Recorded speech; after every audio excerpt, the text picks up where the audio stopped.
face a esta proposta de Orçamento de Estado, que, tal como anteriores, trata mal a educação, a FENPROF não deixará de propor alternativas e continuará a apresentar aos grupos parlamentares, agora que a negociação na especialidade se vai iniciar,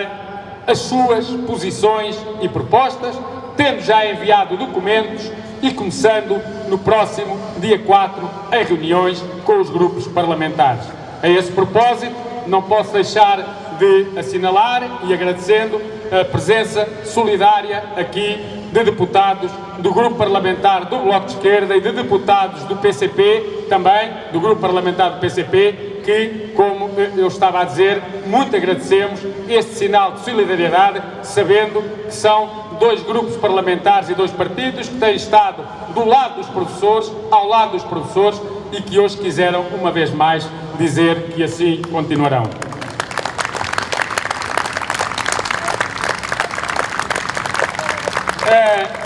Mas, para além, evidentemente, destas reuniões e deste trabalho também que iremos agora fazer com os grupos parlamentares, e eu disse com os grupos parlamentares,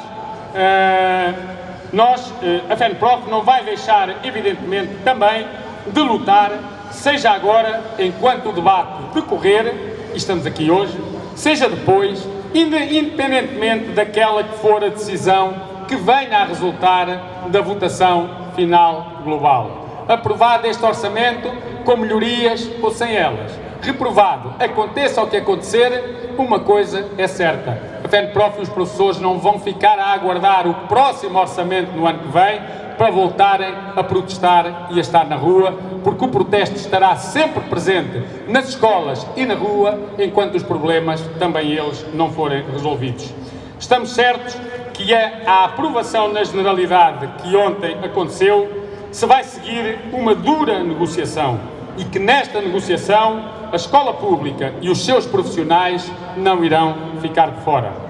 Dizer também que a FENPROF não deixará de pressionar o Ministério da Educação para que seja promovido o diálogo e respeitada a negociação. Sabemos das dificuldades que teremos diante de uma equipa ministerial que se fechou no casulo da sua arrogância e bloqueou a negociação. Mas não daremos tréguas a quem vive na ilegalidade.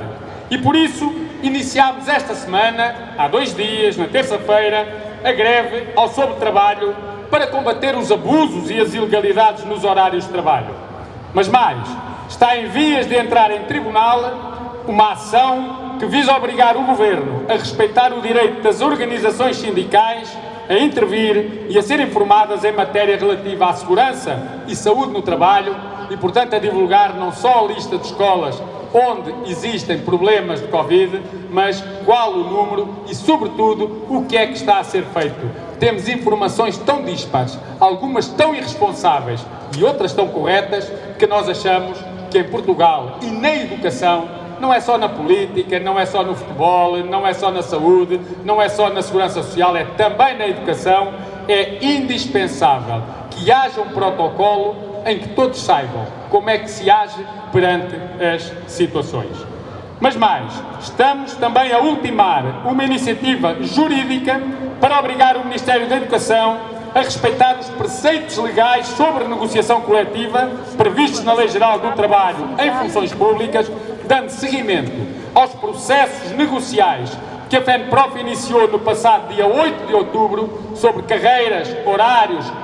concursos e aposentação, e sobre os quais nem sequer a FENPROF recebeu qualquer resposta.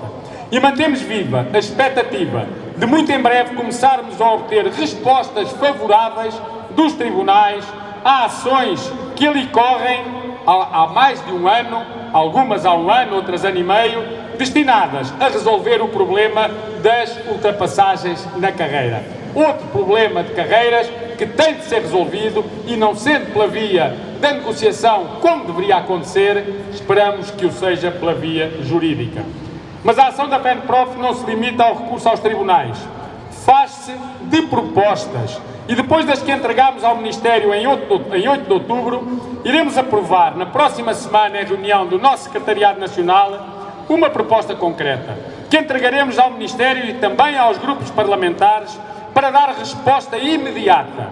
Ontem, no final da tarde, como eu disse, estavam mais de 500 horários, 585, aliás, por preencher, não só para resolver esse problema, não só a médio e longo prazo, queria eu dizer, mas no plano imediato, naquele momento em que é necessário dar resposta nas escolas. Na segunda-feira, numa conferência de imprensa que tivemos aqui em Lisboa sobre também o orçamento, no final, uma jornalista presente dirigiu-se a nós e disse-nos em desabafo, já não na conferência de imprensa em particular: ó professor, o que é que eu hei de fazer quando o meu filho, desde o início do ano, há 4 disciplinas que ainda não teve uma aula porque não tem professores? De informática, de inglês, de história e de espanhol. Esta é uma realidade que é mais grave em Lisboa, em Setúbal e em Faro, mas que já começa a sentir-se um pouco por todo o país e em muitas disciplinas. Falei em história, por exemplo, que há não muitos anos, quem é que alguém ia dizer que haveria um dia de faltar um professor de história, quanto mais ser, neste momento, a história, a 4ª disciplina que no país há mais falta de professores. Por ordem, informática, inglês, geografia e história. E o problema aqui é que corremos o risco, porque já há tentativas dessas, de um dia destes, no momento em que tanto se fala na necessidade de rejuvenescimento, termos aí propostas que vão no sentido de voltar a chamar alguns dos que já se aposentaram. Isto não é rejuvenescer, de certeza, a profissão. Ou até propostas que também já existem, e até houve quem já entregasse no Ministério, que vai no sentido de voltar a colocar na escola professores não qualificados, quando um dos grandes avanços que nós tivemos em relação às escolas, aos professores, aos concursos, foi precisamente a entrada e a candidatura de professores profissionalizados e, portanto,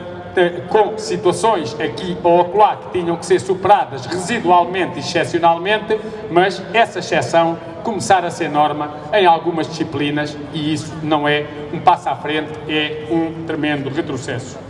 Mas a ação da FENPROF, para concluir, também se faz de luta. A luta que nos trouxe aqui hoje. A luta que nos levará em 10 de novembro à porta da Câmara Municipal de Coimbra para lançarmos publicamente uma petição contra a municipalização da educação. E à porta da Câmara Municipal de Coimbra, porque é a Câmara dirigida pelo Sr. Presidente da Associação Nacional de Municípios que este ano precisamente entrou no processo de municipalização. A luta que juntará os professores à luta mais geral dos trabalhadores da administração pública no próximo dia 13 de novembro, ou à luta também que já está a permitir que muitos professores cumpram hoje o horário de trabalho estabelecido na lei, bastando para isso que adiram à greve ao sobretrabalho. E, claro, não descartamos outras ações. E, camaradas, há ações